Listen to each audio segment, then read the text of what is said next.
नाम गणेश कुजूर है। 15-20 साल करीब मेरा यहाँ पर सुरक्षा कर्मी का रूप में सेवा दे रहा हूँ और जब से हॉस्पिटल है तब से सीआईपी में निजी सुरक्षा कर्मी से ही काम लिया जाता था। आज सीआईपी प्रशासन को क्या जरूरत पड़ गया कि आज होमगार्ड को ला करके यहाँ ड्यूटी कराया जा रहा है और हम लोग को है। ये नहीं है, ये सही नहीं है, ये बिल्कुल अन्याय है। और क्या कहें हम, उन्हें तो शर्म आनी चाहिए कि इतने जवानों का रोजी रोटी सबों के पेट पे लात मार दिया है। हम गरीब कहाँ जाएंगे इस उम्र में? जब 15-20 साल में यहाँ पे हम सभी स्टाफ यहाँ पे इस प्रशासन को पूरी जिम्मेदारी से समय दिया है, यहाँ की सेवा की है। इतने डिप्रेशन पेशेंटों के साथ हम लोगों ने सही सलामत ड्यूटी किया है, कभी शिकायत का अपने तरफ से मौका नहीं दिया हम लोगों ने। तो फिर क्या ये बदले में ये सिला मिला हम लोगों को? जाके हम लोगों ने आवेदन दिया, जानकारी दिया, क्यों नहीं कोई कार्रवाई कर रहे हैं? अगर ये लोग नहीं कर रहे हैं तो हमारे देश के जो नेता हैं वो कहाँ बैठे हुए हैं, जो जनता के वोट से चुन के जाते हैं यहाँ पे? क्या उनका हक नहीं बनता है कि सीआईपी को जांच के दायरे में लाया जाए? सीआईपी के डायरेक्टर को, अगर हमारी गलती है तो हम पे भी जांच कीजिए, हमारी गार्ड की गलती है तो हम पे भी जांच कीजिए। अगर हम लोगों ने मारपीट किया रहता, क्या एक उच्च अधिकारी को ये नहीं चाहिए, शोभनीय नहीं होता है कि आप प्रशासन में उसका कंप्लेंट करेंगे? ये चलाना ही मुश्किल हो रहा है। डायरेक्टर सर ने, यहाँ सीआईपी के डायरेक्टर सर ने हम लोगों को अचानक से रोड पर लाकर बिठा दिए हैं। अब हम लोग ये सोच रहे हैं कि हम लोग आगे कैसे चलाएंगे, घर गृहस्थी कैसे चलेगा हमारा? ये अन्याय है, बिल्कुल अन्याय है। आज तक हम लोगों का आज 44-45वां दिन हो गया है धरना पे बैठे हुए।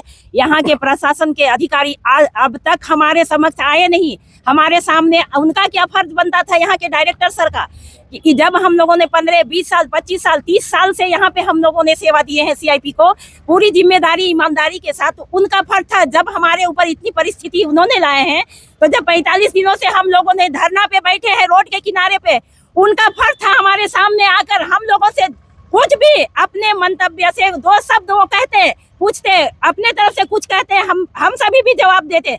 उन्होंने तो डायरेक्ट हमारे 15 जवानों के खिलाफ उन्होंने कार्रवाई भी कर दी है अचानक से। अगर मैं पूछती हूँ, अगर ठीक है, अगर हमारे स्टाफ उस समय कुछ गलती किए हैं, उन लोगों से कुछ गलती हुआ है, गलत हुआ था, तो उन्होंने उस समय क्यों नहीं कार्रवाई की?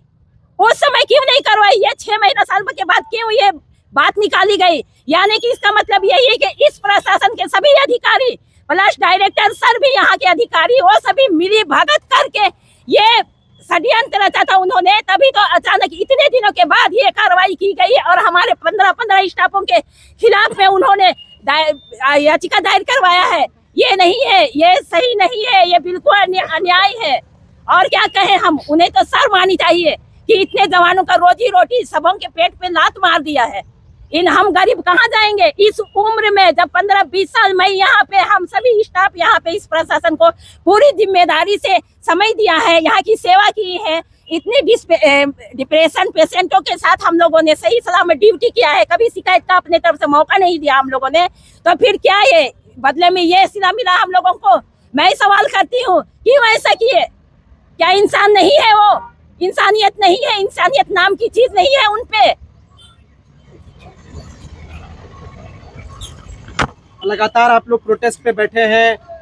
आज का खास जो आप लोग भ्रमण कर रहे हैं चारों तरफ जो है सीआईपी के, क्या कुछ कहिएगा? दुर्भाग्य है भारत का और भारत के जनता होने के, भारतीय जनता होने के, झारखंड निवासी होने का ये दुर्भाग्य है कि 44 दिन से धरना पर बैठे हैं हम लोग। यहाँ पे 156 जवान रोज यहाँ पे बैठते हैं धरना में। कहाँ पे? सीआईपी के परिसर में बैठते हैं। आप लोग शुरू दिन से हम लोगों के साथ जुड़े हुए हैं, देख रहे हैं, तो 44 दिन से बैठ रहे हैं। किसी भी नेता पदाधिकारी को हमारी चिंता नहीं है, हम मरे बचे या हमारे बाल बच्चा मरे बचे, लेकिन कोई भी देखने, सुनने, पूछने भी नहीं आ रहा है। क्यों? ये दुर्भाग्य है कि हम लोग भारत में जन्मे हैं, ये दुर्भाग्य है कि हम लोग झारखंडी हैं, ये सब दुर्भाग्य है। केंद्र में हमारी सरकार है भारतीय जनता पार्टी की, उनके सभी वरिष्ठ नेताओं से हम लोगों ने मिला, लेकिन हम लोगों का नहीं सुन रहे। ये हम लोग का दुर्भाग्य है। क्या अपेक्षा रखते हैं, क्या आशा रखते हैं? क्योंकि लगातार आप लोग हम लोगों का मांग क्या है कि हमें पुनः नौकरी बहाल किया जाए, हमको नौकरी दिया जाए। जिस काम को हम लोग 15 साल 20 साल से 10 साल से 5 साल से कर रहे हैं, वही काम मांग रहे हैं। अलग से क्या चीज मांग रहे हैं हम सरकार से? सरकार को ये थोड़ी कह रहे हैं कि हमको आप यहाँ का निर्देशक बना दीजिए। हम तो यही ना कह रहे हैं कि हमको गार्ड में थे, गार्ड में रखा जाए। आप हमको हटा के अगर हमसे कम वाला पैसा वाला को लाए हैं, हमको तो 20,000 रुपया देते थे, 40,000 का हटा रहे हैं ना, क्यों हटाए हमको? यहाँ के निर्देशक महोदय, यहाँ के पूर्व निर्देशक महोदय, डीजीएचएस, इन लोगों का पैसा कमाने का हब है सीआईपी। इसका समर्थ प्रमाण हम लोगों के पास है। हम लोगों से ही 40-50 हजार रुपया करके लिया जा रहा था। 44 दिन में एक बार भी आए डायरेक्टर महोदय मिलने आपको? डायरेक्टर महोदय कफन पहन के आए हैं। उनका आप लोगों के चैनल के माध्यम से वीडियो भी चल रहा है कि वो कफन बांध के आए हैं कि कफन ओढ़ाने आए हैं। हमको तो लगता है कि हम लोगों के बाल बच्चे को, हमारे परिवार को कफन ओढ़ाने आए हैं, क्योंकि वो कफन बांध के नहीं आए, वो आए हैं यहाँ पैसा कमाने के लिए। यहाँ से उनको कमाना है। अगर कमाना नहीं है तो एक साइकेट्रिस्ट डिपार्टमेंट में, क्या हमारे देश में साइकेट्रिस्ट डिपार्टमेंट के डॉक्टर खत्म हो गए जो पब्लिक हेल्थ वाले को यहाँ बिठा दिए हैं? एनएमसी गाइडलाइंस के मुताबिक ये होता है कि कोई भी साइकेट्रिस्ट डिपार्टमेंट का डॉक्टर ही साइकेट्रिस्ट डिपार्टमेंट का हेड बनता है। इनका डिपार्टमेंट है क्या? आप लोग जाके पूछिए। ये जो आप लोग के चैनल के माध्यम से एक बातें कहे हैं हमारे निर्देशक महोदय कि हमारे वरिष्ठ अधिकारी, हमें याद नहीं आ रहा कि कौन सा पद बताए, तरुण कुमार के साथ इन लोगों ने मारपीट किया। ये पहले बताएं कि इनका तरुण कुमार का साठगांठ क्या है, इनका और कैंटीन का साठगांठ क्या है?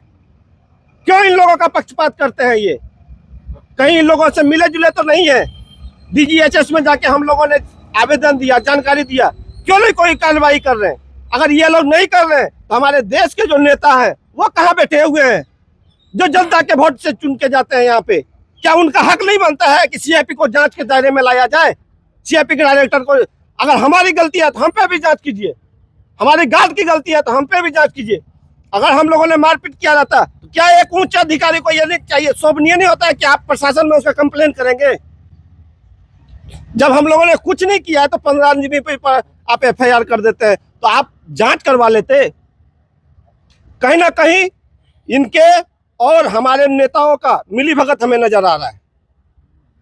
इन लोगों के बातों से हमको पता चल रहा है कि केंद्र सरकार भी नहीं चाहती है कि हमारी नौकरी मिले, क्योंकि वो भी चाहते हैं कि यहाँ से कमाई हो। ये कमाने का बहुत बड़ा घर बना लिए हैं इन लोगों ने। हेमंत सोरेन से मिले आप लोग कभी? मिल ही नहीं पाए, इतना प्रोटोकॉल है। हम लोगों ने आवेदन भी दिया, सारा प्रक्रिया भी फॉलो किया, फिर भी नहीं मिल पाए सरकार से। यही तो एक विडंबना है। हम क्या बोले कि झारखंडी होने का विडंबना यही है सर। झारखंड में आप जो है अपना बात नहीं रख पाइएगा। सही मंच पर बात रखा जाए तो सुनवाई होगा, हमें विश्वास है हमारी सरकार सुनेगी, लेकिन मंच तक हम लोग पहुंच ही नहीं पा रहे हैं। यहाँ के वर्तमान विधायक आप लोगों को क्या आश्वासन दिया? माननीय सुरेश बैठा जी ने जितना कुछ करना था हम लोगों के लिए किया और आगे कर भी रहे। एक ही एकलौता विधायक है सुरेश कुमार बैठा जी जो सराहनीय के पात्र हैं। हम खुल के बोलते हैं कि इनसे अच्छा रिस्पांस या इनसे अच्छा जनता से जुड़ाव किसी ने नहीं रखा है। वो तो मंत्रिमंडल के हिस्सा है, वहाँ कैबिनेट में बैठते हैं। उन्होंने तो उसके बाद भी हेमंत सोरेन से आप लोग विधायक जी ने हमारी बात को विधानसभा के पटल पे भी रख दिया।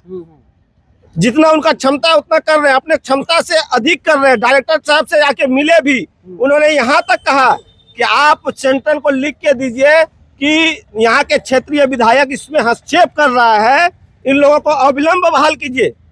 लेकिन डायरेक्टर साहब तो सुनेंगे नहीं, क्योंकि उनके ऊपर जो है बड़े अधिकारी, बड़े नेताओं का हाथ है।